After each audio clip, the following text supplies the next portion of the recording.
Hi hello students, ಮತ್ತೊಂದು ವಿಡಿಯೋಗೆ ನಿಮ್ಮೆಲ್ಲರಿಗೂ ಕೂಡ ಸ್ವಾಗತ. ಇಂದು ಯಾವ ಒಂದು ವಿಷಯದ ವಿಶ್ಲೇಷಣೆಯನ್ನು ನಾವು ನೋಡ್ತಾ ಇದ್ದೇವೆ ಅಂತ ಹೇಳಿದ್ರೆ, ಸೆಕೆಂಡ್ ಸೆಮ್ ಬಿ ಡಿ ಎನಲ್ಲಿ ಬರ್ತಾ ಇರತಕ್ಕಂತಹ ಎಳೆ ಅಂಥೇಳಿ ಒಂದು ಕಾದಂಬರಿ ಇದೆ. ಆ ಕಾದಂಬರಿಯ ವಿಶ್ಲೇಷಣೆಯನ್ನು ನಾವು ನೋಡ್ತಾ ಹೋಗೋಣ. ವಿಶ್ಲೇಷಣೆ ಇನ್ ದ ಸೆನ್ಸ್ ಕಥಾಭಾಗವನ್ನು ನಾವು ನೋಡ್ಕೊಳ್ತಾ ಹೋಗ್ಬೋದು.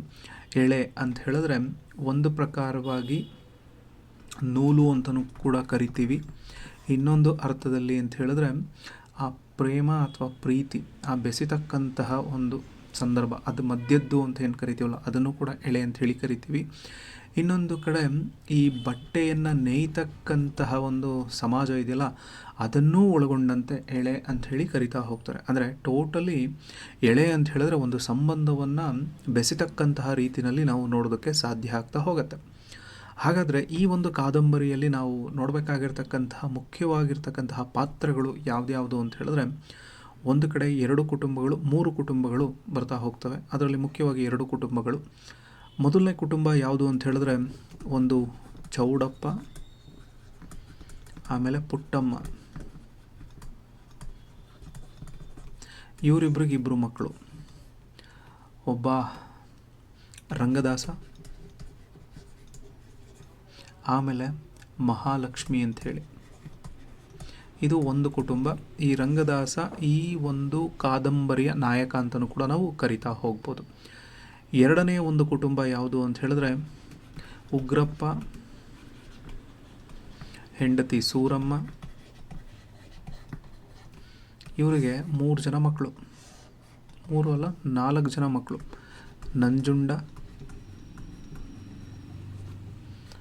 ಅದಾದಮೇಲೆ ಗಂಗಾಧರ, ಗಿರಿಜಾ, ಆಮೇಲೆ ಪಾಪಣ್ಣಿ ಅಂಥೇಳಿ. ಅದಾದಮೇಲೆ ಇನ್ನೊಬ್ಬರು ಯಾರು ಅಂತ ಹೇಳಿದ್ರೆ ಈ ಒಂದು ಪಾಠದಲ್ಲಿ ಬರ್ತಕ್ಕಂತಹ MLA ಅಂಥೇಳಿ. ಸೊ ಅವನ ಅಮ್ಮ ಸಂಕಮ್ಮ ಅಂಥೇಳಿ. ಇವರಿಗೆ 3 ಜನ ಮಕ್ಕಳಿರ್ತಾರೆ. 3 ಜನ ಮಕ್ಕಳಲ್ಲಿ ಮೇಯ್ನಾಗಿ ನಾವು ನೋಡಬೇಕಾಗಿರೋದು ಮುದ್ದುಸ್ವಾಮಿ, ಅದಾದ ಮೇಲೆ ನಾಗಲಕ್ಷ್ಮಿ ಅಂಥೇಳಿ. ಈ ಮುದ್ದುಸ್ವಾಮಿಗೆ ಗಿರಿಜೆಯನ್ನು ಕೊಟ್ಟು ಮದುವೆ ಮಾಡಲಾಗ್ತದೆ.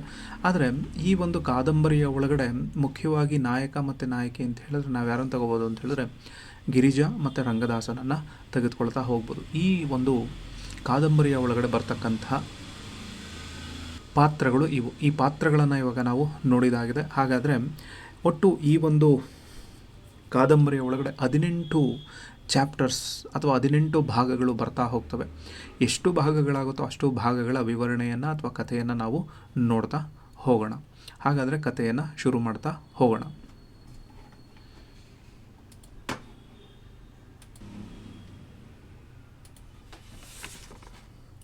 ಸೊ 1ನೇ ಭಾಗ ಕತೆ, ಎಳೆ ಕಾದಂಬರಿಯ ಕಥಾಂಶವನ್ನು ನಾವಿವಾಗ ನೋಡ್ತಾ ಹೋಗೋಣ. ಕತೆ ಏನು ಅಂತ ಹೇಳಿದ್ರೆ ಬೆಳಗಿನ ಸಮಯದಲ್ಲಿ ಏನಾಗ್ತಾ ಇದೆ, ಅವಾಗಿನ್ನೂ ಊರು ಅಂತಕ್ಕಂಥದ್ದು ಎದುರೊಳ್ತಾ ಇದೆ. ಆ ಟೈಮಲ್ಲಿ ರಂಗದಾಸನ ಮನೆಯಲ್ಲಿ ಆಗಲೇ ಅವರೆಲ್ಲರೂ ಕೂಡ ರೆಡಿಯಾಗಿದ್ದಾರೆ. ಅವರೊಂದು ಕಡೆ ಚಹಾವನ್ನು ಕುಡಿದಾದ್ಮೇಲೆ ಅವರು ಒಂದು ಮುನೇಶ್ವರನ ಗುಡಿಗೆ ಹೋಗಬೇಕು ಅಂತ ಹೇಳಿ ಹೊರಟಿರ್ತಕ್ಕಂತಹ ಸಂದರ್ಭದಲ್ಲಿ ಅವರು ಹಾದಿನಲ್ಲಿ ಹೋಗ್ತಾ ಇರತಕ್ಕಂತಹ ಸಂದರ್ಭದಲ್ಲಿ ಕೆಲವೊಂದಷ್ಟು ಬೆಳಗಿನ ನಿತ್ಯ ಕರ್ಮಗಳು ನಡೀತಾ ಹೋಗ್ತವೆ. ಕೆಲವರು ಆ ಬೀದಿಯನ್ನು ಗುಡಿಸೋದಾಗಲಿ, ಕೆಲವೊಂದಷ್ಟು ಜನ ಬೀದಿಗೆ ರಂಗೋಲಿಯನ್ನು ಹಾಕೋದಾಗಲಿ, ಇವೆಲ್ಲವನ್ನು ನೋಡಿಕೊಂಡು ಹೋಗ್ತಾ ಇರ್ತಕ್ಕಂತಹ ಸಂದರ್ಭದಲ್ಲಿ ಅಲ್ಲೇ ಒಂದು ಹೆಂಗಸು ಪುಟ್ಟಮ್ಮನನ್ನು ಕೇಳ್ತಾಳೆ, ಏನು ಮುನೇಶ್ವರನ ಗುಡಿಗೆ ಹೊರಟಿದ್ರಾ ಅಂಥೇಳಿ. ಹೌದಮ್ಮ, ನಾನು ಹೊರಟಿದ್ದೀವಿ, ನಾವು ಕೂಡ ಹೋಗ್ತಾ ಇದ್ದೀವಿ ಅಂಥೇಳಿ. ಅದಾದಮೇಲೆ ಹಾಗೆ ಅವ್ರು ಮುಂದೆ ಹೋಗ್ತಾ ಇರಬೇಕಾದಾಗ ಹೀಗೆ ಅವನಿಂದ ರಂಗದಾಸನು ಕೂಡ ಹೋಗ್ತಾ ಇರ್ತಕ್ಕಂತಹ ಸಂದರ್ಭದಲ್ಲಿ ಆ ಮುನೇಶ್ವರನ ಗುಡಿ ಅಂತಕ್ಕಂಥದ್ದು ತುಂಬ ಹಳೆ ಕಾಲದಾಗಿರ್ತಕ್ಕಂತಹ ದೇವಸ್ಥಾನ. ಅದ್ರ ಜೊತೆಗೆ ಅಲ್ಲೇ ಒಂದು ದೊಡ್ಡದಾಗಿ ಬೆಳ್ಕೊಂಡಿರ್ತಕ್ಕಂತಹ ಒಂದು ಗೋಣಿ ಮರ. ಆ ಮರವೇ ಆ ಒಂದು ದೇವಸ್ಥಾನಕ್ಕೆ ಆಶ್ರಯವನ್ನು ನೀಡಿರ್ತಕ್ಕಂಥದ್ದು. ಸೊ ಹಾಗೆ ಅಲ್ಲಿಗೆ ಬರ್ತಕ್ಕಂಥವ್ರು ಎಲ್ಲರೂ ಕೂಡ ಪೂಜೆಯನ್ನು ಮಾಡಿಸ್ಕೊಂಡು ಹೋಗ್ತಾ ಇರ್ತಾರೆ. ಅದರಲ್ಲೂ ಮುಖ್ಯವಾಗಿ ಈ ಮುನೇಶ್ವರನ ಗುಡಿಗೆ ಬಂದು ಪೂಜೆಯನ್ನು ಮಾಡಿಸ್ಕೊಂಡು ಹೋಗ್ತಾರೆ ಅಂತ ಹೇಳಿದ್ರೆ ಅಲ್ಲಿ ಎಂಥ ಬಂಜೆಯವ್ರಿಗೂ ಕೂಡ ಮಕ್ಕಳು ಆಗತ್ತೆ ಅನ್ನೋ ಒಂದು ಪ್ರತೀತಿ ಕೂಡ ಅಲ್ಲಿ ಬೆಳ್ಕೊಂಬಂದ್ಬಿಟ್ಟಿರತ್ತೆ. ಆದ್ದರಿಂದ ಎಂಥದ್ದೇ ಆಗಲಿ, ಏನೇ ಆಗಲಿ, ಎಂಥ ಕೆಲಸಗಳಾಗಲಿ, ಎಂಥ ಉದ್ಯೋಗವಾಗಲಿ ಎಲ್ಲವೂ ಕೂಡ ಇಲ್ಲಿ ನೆರವೇರ್ತದೆ ಅನ್ನೋ ಮಟ್ಟಕ್ಕೆ ಆ ಊರಲ್ಲಿ ಆ ಮುನೇಶ್ವರ ಗುಡಿಯನ್ನು ಅವರು ಯೋಚನೆ ಮಾಡ್ತಾ ಹೋಗ್ತಾ ಇರ್ತಾರೆ. ಹಾಗೆ ಇವರು ಬೆಳಗ್ಗೆ ಬರಬೇಕಾದ ಸಂದರ್ಭದಲ್ಲಿ ಪುಟ್ಟಮ್ಮ ಏನು ಕೇಳ್ತಾಳೆ, ತನ್ನ ಗಂಡನಿಗೆ ಕೇಳ್ತಾಳೆ, ಬನ್ನಿ ಹೋಗೋಣ ಅಂಥೇಳಿ. ಬಟ್ ಅವನಿಗೆ ಜ್ವರ ಬಂದಿರೋದ್ರಿಂದ ನನ್ನ ಕೈಲಿ ಬರೋದಕ್ಕಾಗೋದಿಲ್ಲ, ರಂಗದಾಸನನ್ನು ಕರ್ಕೊಂಡು ಹೋಗು ಅಂತ ಹೇಳಿ. ಆಗ ರಂಗದಾಸ ಏನು ಹೇಳ್ತಾನೆ ಅಂತ ಹೇಳಿದ್ರೆ, ನನಗಲ್ಲಿ ಬರೋದಕ್ಕೆ ಇಷ್ಟ ಇಲ್ಲ, ನೀನೇ ಹೋಗಮ್ಮ ಅಂತ ಹೇಳ್ತಾನೆ. ಏನೋ ನೀನು ಓದ್ತಾ ಇದ್ದ ಹಾಗೆ ಈ ದೇವರು ದಿಂಡ್ರು ಅನ್ನೋದೆಲ್ಲ ಮರೆತುಬಿಟ್ಟ ನೀನು ಅಂತ ಹೇಳಿ, ಸುಮ್ಮನೆ ಏನು ಮಾತಾಡಬೇಡ, ನನ್ನ ಜೊತೆಗೆ ಬಾ ಅಂಥೇಳಿ ಹೇಳ್ತಾರೆ. ಸರಿ ಆಯಿತು. ಅಕಸ್ಮಾತ್ ನನಗೂ ಕೂಡ ಏನಾದರೂ ಮೈ ಹುಷಾರಿಲ್ದಲೆ ಅಕಸ್ಮಾತ್ ಗೌಡ್ರು ಇವತ್ತು ಬಟವಾಡೆ ಮಾಡ್ತೀನಿ, ಒಂದು ಅರ್ಧ ಗಂಟೆ ಬಿಟ್ಕೊಂಬನ್ನಿ ಅಂತ ಕೂಡ ಹೇಳಿದ್ದಾರೆ, ಅವ್ರು ಏನಾದರೂ ಹೇಳಿರಲಿಲ್ಲ ಅಂದರೆ ನಾನೇ ನಿನ್ನ ಜೊತೆ ಬರ್ತಾ ಇದ್ದೆ ಅಂಥೇಳಿ ಅವನು ಕೂಡ ಹೇಳ್ತಾನೆ. ಸರಿ ಆಯಿತು. ಅವರಿಬ್ಬರು ನಡ್ಕೊಂಡು ಬಂದರು. ಆ ಕಡೆ ಈ ಕಡೆ ಎಲ್ಲ ಅವನು ಚಿಕ್ಕ ವಯಸ್ಸಿನಲ್ಲಿ ಆಟ ಆಡ್ಕೊಂಡು ಬರ್ತಾ ಇರ್ತಕ್ಕಂಥದ್ದು ಜಾಗಗಳೆಲ್ಲವನ್ನು ನೋಡಿಕೊಂಡು ಅವನೇನು ಮಾಡ್ತಾನೆ, ಆ ಕಡೆಗೆ ಬರ್ತಾನೆ. ಬಂದ ಮೇಲೆ ಮುನೇಶ್ವರನ ಗುಡಿಗೆ ಹತ್ರಕ್ಕೆ ಬರ್ತಾನೆ. ಬಂದ ಮೇಲೆ ಆ ಸುತ್ತಮುತ್ತ ಏನಿದೆ ಅಂತ ಹೇಳಿದ್ರೆ ಹುತ್ತ, ತ್ರಿಶೂಲ ಎಲ್ಲವೂ ಕೂಡ ಕಾಣಿಸ್ಕೊಂಡಾದ್ಮೇಲೆ ಹುತ್ತದ ಮುಂದೆ ಹಳ್ಳಿಯ ಭಕ್ತರೊಬ್ಬರು ಏನು ಮಾಡಿದರು ಅಂತ ಹೇಳಿದ್ರೆ ರಂಗೋಲಿಯನ್ನು ಬಿಡಿಸಿರ್ತಾರೆ, ಅದನ್ನು ಕೂಡ ನೋಡ್ಕೊಳ್ತಾರೆ. ಅಂದರೆ ಯಾರೋ ಬಂದು ಪೂಜೆಯನ್ನು ಮಾಡ್ಕೊಂಡು ಹೋಗಿದ್ದಾರೆ ಅನ್ನೋ ರೀತಿಯಲ್ಲಿ. ಸರಿ ಆಯಿತು, ಇವಾಗ ನಾವು ಕೂಡ ಪೂಜೆಯನ್ನು ಮಾಡಬೇಕು ಅಂಥೇಳಿ ನೋಡ್ತಾ ಇರ್ತಾರೆ. ಅದೇ ಟೈಮಲ್ಲಿ ಅಲ್ಲೇ ಪಕ್ಕದಲ್ಲಿರ್ತಕ್ಕಂಥ ಅಕ್ಕಯ್ಯಮ್ಮ ಮತ್ತು ಸಪ್ಪಳಮ್ಮ ಅಂಥೇಳಿ ದೇವರುಗಳು, ಇವರನ್ನು ಕೂಡ ನೋಡಿರ್ತಾರೆ. ಅಲ್ಲೂ ಕೂಡ ಏನಾಗಿರುತ್ತೆ ಅಂತ ಹೇಳಿದ್ರೆ ಬತ್ತಿಯನ್ನು ಹಚ್ಚಿ ಹೋಗಿರ್ತಾರೆ.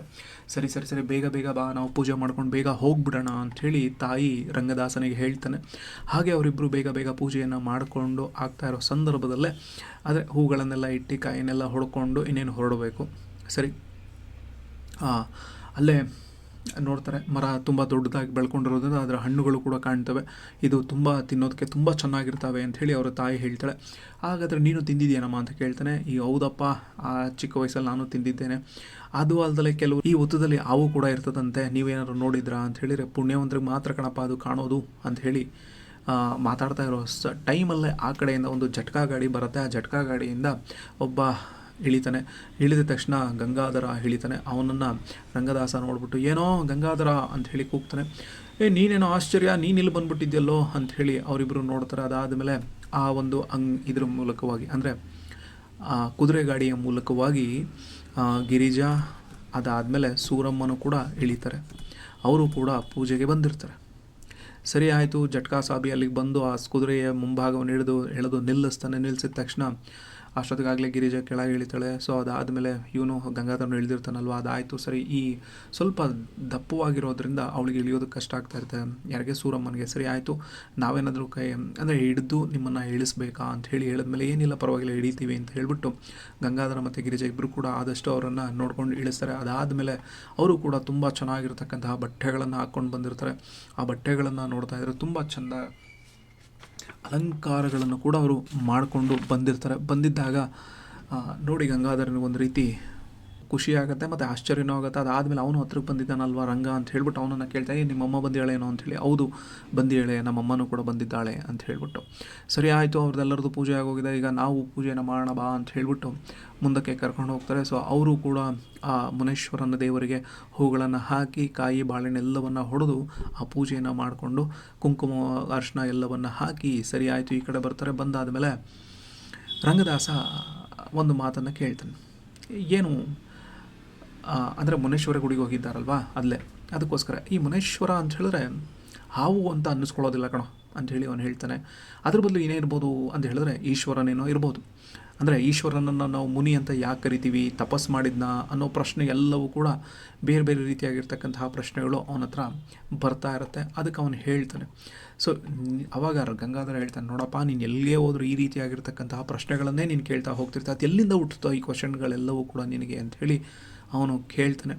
ಸೊ ಅವಾಗ ಅವನು ಹೇಳ್ತಾನೆ, ನೋಡೋ ನೀನು ಓದ್ತಾ ಇರ್ತಕ್ಕಂಥದ್ದು ಯಾವುದು ಅಂತ ಹೇಳಿದ್ರೆ ಸಮಾಜಶಾಸ್ತ್ರ, ಅಂದರೆ ಸೋಷಿಯಾಲಜಿ ನಾವು ಓದ್ತಾ ಇದ್ದೀವಿ ಅಂತ ಹೇಳಿದ್ರೆ ಎಲ್ಲದಕ್ಕೂ ಕೂಡ ನಾವೇನು ಮಾಡ್ಕೋಬೇಕಾಗತ್ತೆ ಅಂದರೆ ಸಮಾಜದೊಟ್ಟಿಗೆ ನಾವು ಕಲಿತಾ ಹೋಗ್ತಿರ್ತೀವಿ. ಆ ಸಮಾಜದೊಟ್ಟಿಗೆ ನಾವು ಕಲಿತಾ ಇರ್ತೀವಿ ಅಂತ ಹೇಳಿದ್ರೆ ಪ್ರತಿಯೊಂದಕ್ಕೂ ನಾವು ಅರ್ಥಗಳನ್ನು ತಿಳ್ಕೊಳ್ತಾನೆ ಹೋಗ್ತಾ ಇರಬೇಕು ಅಂಥೇಳಿ ರಂಗದಾಸ ಹೇಳ್ತಾನೆ.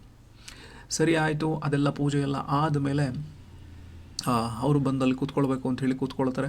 ಸರಿ ಅದಾದಮೇಲೆ ತಂಬಿಟ್ಟಿನ ಆರತಿನೂ ಕೂಡ ಮಾಡಿಬಿಟ್ಟು ಬಂದಲ್ಲಿ ಕೂತ್ಕೊಳ್ತಾಳೆ. ಸರಿ ಎಲ್ಲವೂ ಆದಮೇಲೆ ಆ ದೇವರ ಮುಂದೆ ಕೆಲವೊಂದಷ್ಟು ಅಡಿಕೆ, ಆಮೇಲೆ ವಿಳೆದೆಲೆ, ಕುಂಕುಮ ಬಾಳೆಹಣ್ಣು ಮಾತ್ರ ಉಳಿದವನ್ನೆಲ್ಲವನ್ನು ಗಿರಿಜಾ ಏನು ಮಾಡೋದು ಎತ್ತಿ ಬುಟ್ಟಿಗೆ ಹಾಕ್ಕೊಳ್ತಾರೆ. ಅದಾದಮೇಲೆ ಎಲ್ಲವನ್ನು ನೋಡೋದು ಅಲ್ಲಿರ್ತಕ್ಕಂಥವ್ರು ಎಲ್ಲರಿಗೂ ಕಡಲೆಪುರಿ ಕೊಡೋಣ ಪ್ರಸಾದನ ಅಂಥೇಳಿ. ಸರಿ ಆಯಿತು ಅಂತ ಹೇಳ್ಬಿಟ್ಟು ಅವಳೇನು ಮಾಡ್ತಾಳೆ, ಕೊಡೋದಕ್ಕೆ ಮುಂದಾಗ್ತಾಳೆ. ನನಗೂ ಒಂದು ಸ್ವಲ್ಪ ಕೊಡಮ್ಮ ಅಂಥೇಳಿ ಕೇಳ್ತಾಳೆ. ಸರಿ ಆಯಿತು. ಅದಾದಮೇಲೆ ರಂಗದಾಸನಿಗೂ ಹೋಗಿ ಕೂಡ ಕೊಡೋದಕ್ಕೆ ಮುಂದಾಗ್ತಾಳೆ. ಸರಿ ಆಯಿತು, ಪ್ರಸಾದ ತಗೋ ನನಗೇನು ಬೇಡ ಅಂತ ಹೇಳ್ತಾರೆ. ಇಲ್ಲ ಪರವಾಗಿಲ್ಲ ತಗೋ ಅಂಥೇಳಿ ಹೇಳ್ತಾರೆ. ಅದಾದಮೇಲೆ ಹಾಗೆ ಆ ಕಡಲೆಪುರಿಯನ್ನು ತಿನ್ಕೊಂಡು ಮಾತಾಡ್ತಾ ಇರಬೇಕಾದ ಸಂದರ್ಭದಲ್ಲೇ ಮತ್ತೆ ರಂಗದಾಸ ಕ್ವಶನನ್ನು ಮಾಡ್ತಾನೆ. ಈ ಅಕ್ಕಯ್ಯಮ್ಮ ಸಪ್ಳಮ್ಮ ಇವರು ನಾಗಿಣಿಯರಿರ್ಬೋದು. ಅಂದರೆ ನಮ್ಮ ಪುರಾತನದಿಂದನೂ ನಾವೇನು ಮಾಡಿದ್ದೀವಿ ಅಂತ ಹೇಳಿದ್ರೆ ಈ ರೀತಿಯಾಗಿರ್ತಕ್ಕಂಥ ಪೂಜೆಗಳನ್ನು ಮಾಡ್ಕೊಂಬತ್ತಾ ಇದ್ದೀವಿ. ಅದರಲ್ಲಿ ಅಕ್ಕಯ್ಯ ಅಂತಕ್ಕಂಥವಳು ದೊಡ್ಡೋಳಿದ್ದಾಳೆ, ಸಪ್ಪಳಮ್ಮ ಅಂತಕ್ಕಂಥವಳು ಸಣ್ಣೋಳಿರ್ಬೋದು, ಅದಕ್ಕೆ ಆ ಹೆಸರು ಬಂದಿರ್ಬೋದಲ್ವಾ ಅಂಥೇಳಿ ಅವನೇ ಹೇಳ್ತಾನೆ. ಸರಿ ಆಯಿತು. ಇವರಿಬ್ಬರು ಹೀಗೆ ಮಾತಾಡ್ತಾ ಇರ್ತಕ್ಕಂತಹ ಸಂದರ್ಭದಲ್ಲೇ ಆ ರಂಗದಾಸನನ್ನು ಗಿರಿಜಾ ನೋಡ್ತಾಳೆ. ಗಿರಿಜಾ ನೋಡಿದಾಗ ಅಂದರೆ ಒಂದು ರೀತಿ ಜುಬ್ಬಾ ಪೈಜಾಮ ಹಾಕ್ಕೊಂಡಿದ್ದಾನೆ, ಕೂದಲನ್ನು ಹಾಗೆ ಬಿಟ್ಟಿದ್ದಾನೆ, ತೆಳ್ಳಗಿರ್ತಕ್ಕಂತಹ ಶರೀರ. ಆ ಶರೀರದಲ್ಲೂ ಕೂಡ ಅವನಿಗೆ ಒಂದು ರೀತಿ ಚೆನ್ನಾಗಿ ನೋಡೋಕ್ಕೆ ಕಾಣ್ತಾ ಹೋಗ್ತಾ ಇರ್ತಾನೆ. ಸರಿ ಆಯಿತು. ಅವನಲ್ಲೇ ಮಾತಾಡ್ತಾ ಇರೋದನ್ನು ಕೇಳಿಸ್ಕೊಂಡು ಗಿರಿಜಾ ಅಲ್ಲೇ ನಿಂತಿರೋದನ್ನು ನೋಡ್ಬಿಟ್ಟು ಸೂರಮ್ಮ ಏನೇ ಗಂಡು ಮಕ್ಳ ಹತ್ರ ನಿಂದು ಬಾ ಈ ಕಡೆ ಬಂದು ಕೂತ್ಕೋ ಅಂತ ಹೇಳಿ ಕರಿತಾಳೆ. ಸರಿ ಆಯಿತು ಅಂತ ಹೇಳ್ಬಿಟ್ಟು ಅವಳು ಅಲ್ಲಿಂದ ಎದ್ದು ಈ ಕಡೆ ಬಂದು ಕೂತ್ಕೊಳ್ತಾಳೆ. ಸರಿ ಕೂತ್ಕೊಂಡಾದ್ಮೇಲೆ ಹಾಗೆ ಇವಳು ಸೂರಮ್ಮ ನಿನ್ನೆ ರಾತ್ರಿ ನನಗೊಂದು ಆಶ್ಚರ್ಯಕರವಾಗಿರ್ತಕ್ಕಂತಹ ಕನಸಿನ ರೀತಿನಲ್ಲಿ ಬಂದ್ಬಿಡ್ತಲ್ಲ ಅಂಥೇಳಿ ಮಾತಾಡ್ಕೊಳ್ತಾ ಇರೋ ಸಂದರ್ಭದಲ್ಲೇ ಪುಟ್ಟಮ್ಮ ಕೇಳಿಸ್ಕೊತಾಳೆ. ಏನು ರಾತ್ರಿ ಮಧ್ಯರಾತ್ರಿ ಆಗಿರ್ಬೋದು, ತುಂಬ ಚೆನ್ನಾಗಿ ನಿದ್ದೆ ನನಗೆ ಬಂದ್ಬಿಟ್ಟಿದೆ. ಯಾರೋ ಒಬ್ಬರು ಬಿಳಿಗಡ್ಡ ಹಾಕ್ಕೊಂಡಿರ್ತಕ್ಕಂತಹ ಮುತ್ಕ ದೇವರ ಮನೆಯಿಂದ ನಡ್ಕೊಂಡ್ಬಂದಂಗಾಯಿತು. ಅದು ಏನೋ ಅನ್ನಿಸ್ತಾ ಇದೆ ಅಂಥೇಳಿ ಪಕ್ಕಕ್ಕೆ ತಿರ್ಕೊಂಡು ಮಲ್ಕೊಂಡೆ. ಆ ಕಡೆಯಿಂದನೂ ಕೂಡ ನಡ್ಕೊಂಬಂದಂಗೆ ಆಗೋಯ್ತು. ಕಾವಿ ಬಟ್ಟೆ, ಅದು ಅಲ್ಲದೆ ದೇವರಿಗೆ ಬಿಳಿ ಗಡ್ಡ ಬೇರೆ ಇತ್ತು ಹುಬ್ಬಿನ ಮೇಲೊಂದು ಹಾಗೆ.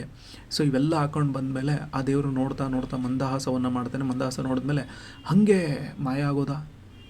ನನಗೆ ಅವಾಗ ಉಳಿತು ಒಂದು ಕನಸ್ನಾಗ ಬಂದಿತ್ತು. ನೀವೆಷ್ಟೊಂದು ಪುಣ್ಯವಂತರಮ್ಮ ಅಂಥೇಳಿ ಪುಟ್ಟಮ್ಮ ಹೇಳ್ತಾಳೆ. ಅದಕ್ಕೋಸ್ಕರ ನನ್ನ ನೆನಪಾಗೋಯ್ತು. ಹೌದಲ್ವಾ, ಮುನೇಶ್ವರನ ಗುಡಿಗೆ ಹೋಗಿ ನಾನು ಪೂಜೆ ಮಾಡಿಸ್ಕೊಂಬರ್ಬೇಕಾಗಿತ್ತು ಅಂಥೇಳಿ. ಆವಾಗ ಸರಿ ಆಯಿತು ಬೆಳಗ್ಗೆ ಎದ್ದಿದ ತಕ್ಷಣ ಪೂಜೆ ಮಾಡಿಸ್ಕೊಂಡು ಬಂದ್ಬಿಡೋಣ ಅಂಥೇಳಿ. ಆವಾಗ ಇದೆಲ್ಲವನ್ನು ಹೇಳ್ತಾ ಇರ್ತಕ್ಕಂಥ ಆ ಸಂದರ್ಭದಲ್ಲೇ ಆ ಗಿರಿಜಾಗೆ ಕೋಪ ಅನ್ನೋದು ಬಂದ್ಬಿಡುತ್ತೆ. ಯಾಕೆ ಅಂದರೆ ಏನೋ ಒಂದು ಯೋಚನೆ ಇರೋದನ್ನು ಈ ಥರ ನನಗೆ ಕನಸು ಬಂದ್ಬಿಡ್ತು, ದೇವ್ರು ಬಂದ್ಬಿಡ್ತು ಅನ್ನೋ ರೀತಿಯಲ್ಲಿ ನಮ್ಮಮ್ಮ ಯಾಕೆ ಹಿಂಗೆ ಮಾತಾಡ್ತಾಳೆ ಅಂತ ಹೇಳ್ಬಿಟ್ಟು.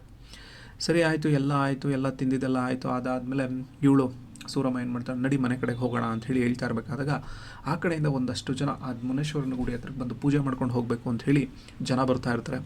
ಕೋಳಿಯನ್ನೆಲ್ಲ ಹಿಡ್ಕೊಂಬಂದಿರ್ತಾರೆ.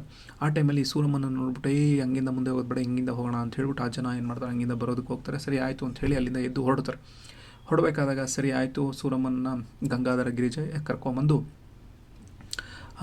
ಗಾಡಿ ಹತ್ತಿಸ್ತಾ ಇರ್ತಾರೆ. ಬಾರೋ ನೀನು ಅಂಥೇಳಿ ಗಂಗಾಧರನಿಗೆ ಅವರಮ್ಮ ಕರೀತಾಳೆ. ನಾನು ಬರೋದಿಲ್ಲ, ಸಾಬೀದ ಅಂತಾನೆ ಕರ್ಕೊಂಡು ಹೋಗ್ತಾನೆ, ಹೋಗೋನು ಅಂಥೇಳಿ. ಇಲ್ಲ ನಿಮ್ಮಪ್ಪ ಏನಾದ್ರು ಅಂದ್ಕೊಂಡ್ರೆ ಪರವಾಗಿಲ್ಲ, ಬರಲಿಲ್ಲ ಅಂತ ಹೇಳ್ಬಿಟ್ಟು ಅಂಥೇಳಿ. ಸರಿ ಆಯಿತು. ಅದಾದಮೇಲೆ ಅವರು ಹೊರಡ್ತಾರೆ. ಈ ಕಡೆ ಇವ್ರೇನು ಮಾಡ್ತಾರೆ, ಕೆಲವೊಂದಷ್ಟು ಜನ ಏನು ಮಾಡ್ತಾರೆ, ತಮ್ಮ ಹರಕೆಯನ್ನು ತೀರಿಸ್ಕೊಳ್ಬೇಕು ಅಂಥೇಳಿ ಕೋಳಿಯನ್ನು ಕಟ್ ಮಾಡ್ತಾ ಇರ್ತಾರೆ. ಅದೇ ಟೈಮಲ್ಲಿ ಇವರು ಹೊರಡಬೇಕು ಅಂಥೇಳಿ ಹೊರಡ್ತಾರೆ. ಆ ಟೈಮಲ್ಲಿ ಅಲ್ಲಿರ್ತಕ್ಕಂಥ ಜನ ಏನು ಮಾಡ್ತಾರೆ, ಬನ್ರಪ್ಪ ಸ್ವಲ್ಪ ಹೊತ್ತು ಊಟ ಮಾಡ್ಕೊಂಡು ಹೋಗೋರು ಅಂತ ಬನ್ನಿ ಅಂತ ಹೇಳಿ ಕರೀತಾರೆ. ಇಲ್ಲ ನಮ್ಮ ಮನೆಗೆ ಹೊರಡ್ತಿದ್ದೀವಿ, ನೀವು ಊಟ ಮಾಡ್ಕೊಳ್ಳಿ ಅಂತ ಹೇಳ್ಬಿಟ್ಟು ಅಲ್ಲಿಂದ ಹೊರಟು ಬರ್ತಾರೆ. ಈ ಹೊರಟು ಬರಬೇಕಾದಾಗ ಇವ್ರು ಏನು ಮಾಡ್ತಾರೆ, ಆ ಕೆರೆಯ ಹೇರಿ ಮೇಲೆ, ಶಿವನ ಕೆರೆ ಅಂತ ಹೇಳಿ ಕರಿತೀವಲ್ವ, ಅಲ್ಲಿಂದ ಮೇಲೆ ನಡ್ಕೊಂಡು ಬರ್ತಾ ಇರ್ತಕ್ಕಂತಹ ಸಂದರ್ಭದಲ್ಲಿ ಆ ಕಡೆ ಈ ಕಡೆ ಎಲ್ಲ ಕಡೆ ನೋಡಿಕೊಂಡು ಬರ್ತಾ ಇರ್ತಾರೆ. ಬರ್ತಾ ಇರಬೇಕಾದ ಸಂದರ್ಭದಲ್ಲೇ ಅಷ್ಟೊತ್ತಿಗಾಗಲೇ ಸೂರ್ಯ ಅಂತಕ್ಕಂಥವನು ಬೆಳಗಿನ ಸಂದರ್ಭದಲ್ಲಿ ಆಗಲೇ 9-10 ಗಂಟೆ ಈ ಟೈಮ್ಗೆ ಬರೋ ರೀತಿಯಲ್ಲಿ ಆಗ್ತಾ ಹೋಗ್ತಾ ಇದ್ದೆ. ಗಂಗಾಧರ ಇದ್ದಕ್ಕಿದ್ದಂತೆ ಕೇಳ್ತಾನೆ, ಏನೋ ಈ ಶಿವಣ್ಣನ ಕೆರೆ ಕಟ್ಟೋದಕ್ಕೂ ಕೂಡ ಈ ಶಿವಣ್ಣ ನಾಯಕ ಬಲಿ ಕೊಟ್ಟಿದ್ದಂತಲ್ಲೋ ಅಂಥೇಳಿ. ಅದು ಯಾವಾಗಲೂ ಒಂದಷ್ಟು ವರ್ಷಗಳ ಹಿಂದೆ ನಡೆದಿರ್ಬೋದು. ಯಾಕೆ ಅಂತ ಹೇಳಿದ್ರೆ ಆ ಕೆರೆಯಲ್ಲೇ ಏನಾಗ್ತಾ ಇದೆ, ಮಳೆ ಬಂದರೂ ನೀರು ನಿಲ್ತಾನೆ ಇಲ್ಲ, ಏನು ಮಾಡೋದು ಇವಾಗ ಅಂಥೇಳಿ. ಸೊ ಇವಾಗ ಯಾರನ್ನಾದ್ರೂ ನರಬಲಿಯನ್ನು ಕೊಡಬೇಕು, ನರಬಲಿಗೆ ಯಾರೂ ಒಪ್ತಾ ಇಲ್ವಲ್ಲ ಅಂಥೇಳಿ. ಅದೇ ಟೈಮಲ್ಲಿ ಈ ಒಂದು ಯೋಚನೆ ಬಂದಾಗ ಆ ಪಾಳೆಗಾರನಿಗೆ ಅನ್ಸತ್ತಂತೆ, ಏನು ಮಾಡೋದು ಇವಾಗ ಅಂತ ಹೇಳ್ಬಿಟ್ಟು.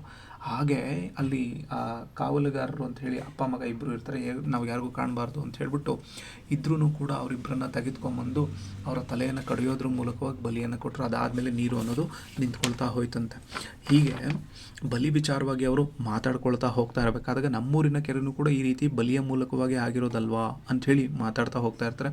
ಹೀಗೆ ಮಾತಾಡ್ಕೊಳ್ತಾ ಹೋಗ್ತಾ ಇರೋ ಸಂದರ್ಭದಲ್ಲೇ ಪುಟ್ಟಮ್ಮ ಏನು ಮಾಡ್ತಾಳೆ, ನನಗೆ ಸ್ವಲ್ಪ ಆಯಾಸ ಆಗ್ತಾಯಿದೆ, ಅಲ್ಲಿ ಕೂತ್ಕೊಳ್ತೀನಿ, ಆಮೇಲೆ ನೀವು ನಡೀರಿ ನಾನು ಮುಂದಕ್ಕೆ ಬರ್ತೀನಿ ಅಂತ ಹೇಳ್ತಾಳೆ. ಸರಿ ಸರಿ ಆಯಿತು. ಹಿಂಗೆ ಮಾತು ಮುಂದುವರಿತಾ ಹೋಗ್ತಾ ಇರತಕ್ಕಂತಹ ಸಂದರ್ಭದಲ್ಲೇ ಬಲಿ ವಿಷಯ ಮಾತಾಡ್ತಾ ಇರೋ ಸಂದರ್ಭದಲ್ಲಿ ನೋಡು, ಫಿಲಿಪೈನ್ಸ್ ಅಂತ ಹೇಳಿ ಒಂದು ದೇಶ ಇದೆ.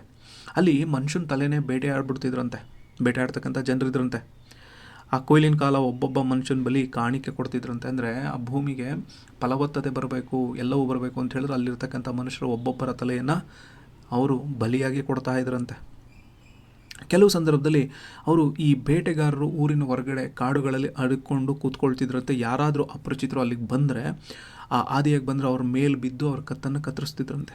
ಆಮೇಲೆ ಅವ್ರ ಕೈಕಾಲುಗಳನ್ನೆಲ್ಲ ತುಂಡು ಮಾಡಿಬಿಟ್ಟು ಅವಸರವಾಗಿ ಹಳ್ಳಿಗೆ ತಂದು ಅದನ್ನು ಊರಿನ ಜನ ಕೊಂಬು ಕಹಳೆಗಳನ್ನು ಊದಿ ಎದುರುಗೊಳ್ತಿದ್ರಂತೆ. ಅಂದರೆ ಒಳ್ಳೆ ಸಾಹಸವನ್ನು ಮಾಡ್ಕೊಂಬಂದ್ಬಿಟ್ಟಿದ್ದಾರೆ ಅಂಥೇಳಿ. ಅದಾದಮೇಲೆ ಅವ್ರೇನು ಮಾಡ್ತಾರೆ, 2-3 ಮರಗಳು ಇರೋ ರೀತಿಯಲ್ಲಿ ಆ ತಲೆ ಕೈಕಾಲುಗಳನ್ನು ಅಲ್ಲೇ ಇಡ್ತಿದ್ರಂತೆ. ಅದಾದಮೇಲೆ ಯಾವುದೋ ಒಂದು ಸಂದರ್ಭದಲ್ಲಿ ಯಾವುದೋ ಒಂದು ಜಾಗದಲ್ಲಿ ಹೋಗಿ ಹಾಕ್ಬಿಟ್ಟು ಉಣ್ತಿದ್ರಂತೆ.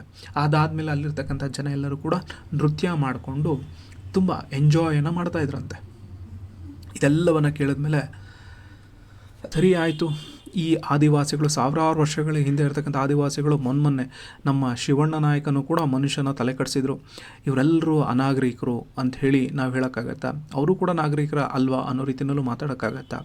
ಇವು ಆವಾಗಲಿಂದನೂ ನಡ್ಕೊಂಬರ್ತಾವೆ, ಇವಾಗಲೂ ಕೂಡ ನಡ್ಕೊಂಡು ಬಂತನೇ ಇರ್ತವೆ. ಅಂದರೆ ಇಲ್ಲಿ ಕೊನೆಯದಾಗಿ ನಮಗೇನು ಅರ್ಥ ಆಗುತ್ತೆ ಅಂತ ಹೇಳಿದ್ರೆ, ಐಶ್ವರ್ಯವಂತರು ಅಂತಕ್ಕಂಥವ್ರು ಏನಿರ್ತಾರಲ್ವ, ಅವ್ರು ಯಾವಾಗಲೂ ಕೂಡ ಪ್ರತಿಯೊಬ್ಬರಿಗೂ ಹಿಂಸೆಯನ್ನು ಕೊಡ್ತಾನೆ ಹೋಗ್ತಾ ಇರ್ತಾರೆ ಅನ್ನೋ ಒಂದು ಮಾತನ್ನು ರಂಗದಾಸ ಹೇಳಿದ ತಕ್ಷಣ ಗಂಗಾಧರನಿಗೆ, ಏನೋ ನೀನು ನಮ್ಮ ಅಪ್ಪನ ಬಗ್ಗೆನೇ ಮಾತಾಡ್ತೀನೋ ನೀನು ಅಂಥೇಳಿ ಹೇಳ್ತಾನೆ. ಅದಕ್ಕೆ ಇಲ್ಲ ಕಣೋ, ನಾನು ಜನರಲ್ಲಾಗಿ ಮಾತಾಡಿದ್ದು ಅಷ್ಟೇ ಕಣೋ ಅಂಥೇಳಿ ಅವರು ಹೇಳಿಕೊಂಡು ಈ ಕಡೆ ಮನೆ ಕಡೆಗೆ ಬರ್ತಾರೆ. ಇದು ಮೊದಲ ಅಧ್ಯಾಯ ಇಲ್ಲಿಗೆ ಮುಗೀತದೆ.